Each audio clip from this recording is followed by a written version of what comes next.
Bonjour, aujourd'hui nous allons voir le portrait.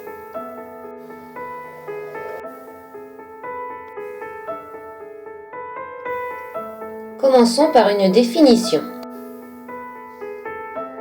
Un portrait littéraire correspond à la description d'un personnage dans un texte.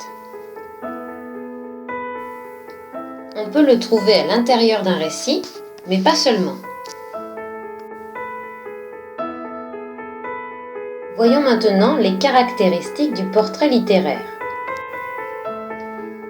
Le portrait peut se faire en un bloc, c'est-à-dire des bouts de texte qui ne sont que de la description du personnage, sans interruption, ou soit par petites touches, c'est-à-dire à l'intérieur d'un récit, on va donner des informations sur le visage du personnage, puis on va repartir vers le récit et on décrira alors son corps, sa gestuelle.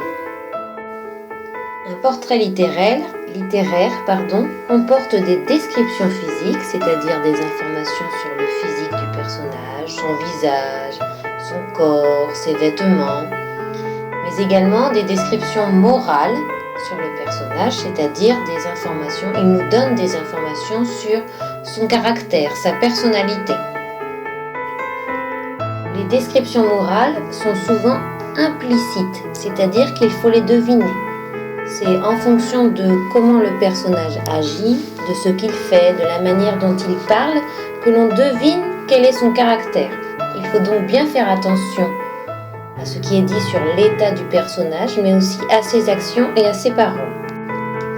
Un portrait est rédigé de manière organisée. Ça veut dire que on ne décrit pas quelqu'un n'importe comment. On peut commencer par son visage, puis descendre jusqu'à ses pieds, ou inversement, commencer par sa silhouette et aller vers les détails, ou l'inverse, mais on ne mêle pas le visage, puis la main, puis le corps, puis le nez, ça ce n'est pas possible. Enfin, un portrait peut être soit fixe, c'est-à-dire que le personnage décrit ne bouge pas, soit en mouvement, c'est-à-dire qu'on le décrit pendant qu'il fait quelque chose. Dans ce cas-là, le portrait est intégré au récit et se fait plutôt par petites touches.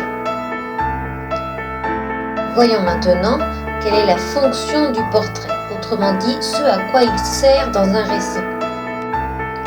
Alors, le portrait sert principalement à donner à voir le personnage pour que le lecteur puisse l'imaginer. Il s'agit bien de faire en sorte que le lecteur puisse voir le personnage dans son imagination, dans sa tête. Le portrait peut également servir à mettre en valeur un personnage, c'est-à-dire montrer qu'il a de l'importance. Il peut aussi servir à critiquer ce personnage, le valoriser ou encore expliquer un comportement particulier qu'il aurait. Pour finir, voyons maintenant comment analyser un portrait. Il faudra commencer par repérer et relever tous les éléments qui décrivent le personnage. Ensuite, il faudra classer ces éléments en fonction du type d'information qu'il donne, c'est-à-dire est-ce qu'il donne des informations sur le physique du personnage ou sur son caractère. Il faudra faire également attention à tous les éléments implicites, c'est-à-dire toutes les actions et toutes les paroles du personnage qui nous donnent une impression ou des informations sur son caractère. Enfin, il faudra se demander quel est le rôle du portrait dans le texte étudié. À vos ménages maintenant!